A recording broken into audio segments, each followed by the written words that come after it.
What's happening, everybody? Steven with you again, Bama GA Outdoors. Well, y'all, it's that time to be putting that dirt work in. I already started earlier this season, and y'all know I went and got me some chicken manure yesterday, but I'm out here tilling the ground, running it in real good, and I'm gonna lay a layer on top. Let me show y'all my dirt looking like. All right, so I just put 2 outside runs, one right here, this run going down there. These 2 were already here. You can see the difference in the dirt color. These had been, for years, these 2 middle rows had been getting horse manure. And this is the other outside row that I did. But if y'all can see, I don't know if y'all can tell, but that dirt is deep and it is loamy. That's some pretty dirt. You can see the color difference right there on how the middle is dark and the 2 outside rows, the 2 outside runs, they're lighter, but it's all good because it's gonna grow just the same. So probably see the difference from here, but it's some deep, soft, loamy dirt. Check this out. That is so nice. Get up here where y'all can see some of it even better. That's so nice and loamy. And it's about that time for me to get something put in. So I did another spot down there on that lower field, but I decided I'm just gonna throw some deer plot seeds out there, a feed plot for the deer, and hopefully that'll keep them off of my garden plot up here, because I gotta be able to get a harvest off of some of the stuff I plant this year. And I'm praying to God I don't have to put a fence up to keep the squirrels and the deer out. But y'all can see just by them, where the plow came through, how deep that is. That's about 7 or 8 inches deep right there where the skids on the tiller was running through. But my dirt looking good. I'm gonna go ahead and I'm gonna lay some more chicken manure on top of it. I done laid a little bit on it. A little bit of that old good smelling stuff. I laid a little bit on top before I started turning it in, and I had my other fertilizers, my lime and my 13. But I'm gonna get to it real quick, and I'm gonna get some of this stuff put on there, and hopefully we'll get some rain either tonight or maybe tomorrow. Just a little bit of rain just to kind of get it in there a little bit more. So I'm gonna throw this on real quick. All right, y'all, I got about a half a 5-gallon bucket full, because it does not take a lot of this stuff. It is real high in nitrogen. And I tell you what, the ammonia that's coming up off of this junk right now, woo, boy. Hopefully the wind won't get real crazy on me. It does not take a lot of this stuff either.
He got this stuff so fine, man, it wouldn't even, my hand spreaders wouldn't even spread it. It's so fine.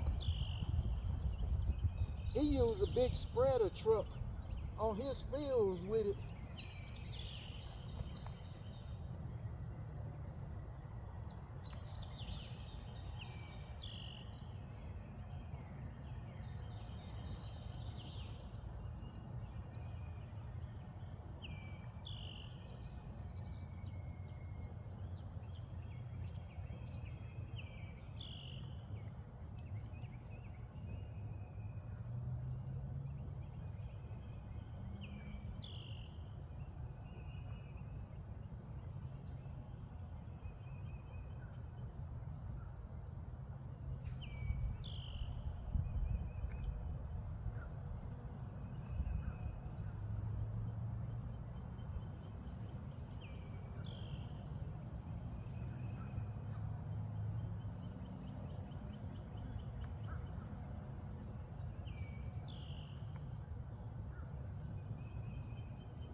This ammonia is knocking me out.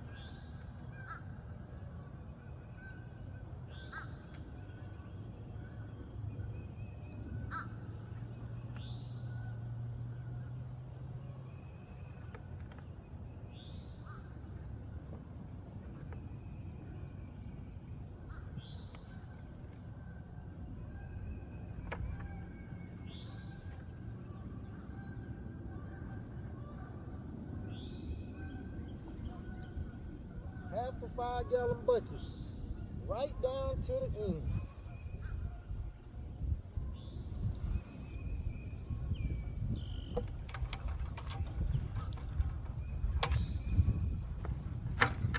I ought to have that little stockpile for a while, because that stuff is strong. Whew.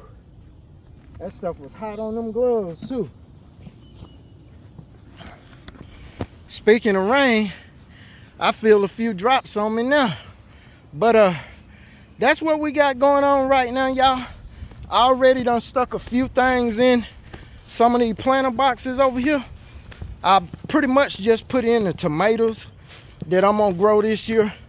I'm not growing a whole bunch of tomatoes like I did last year. I found out that the reason I was having issues with my tomatoes was because I was using horse manure. So I put some celebrities in here, 2 of them in there. I ain't put nothing in this box yet because I'm treating that dirt. This is the one. I put a lot of horse manure in this one last year, and then my tomatoes didn't do good at all.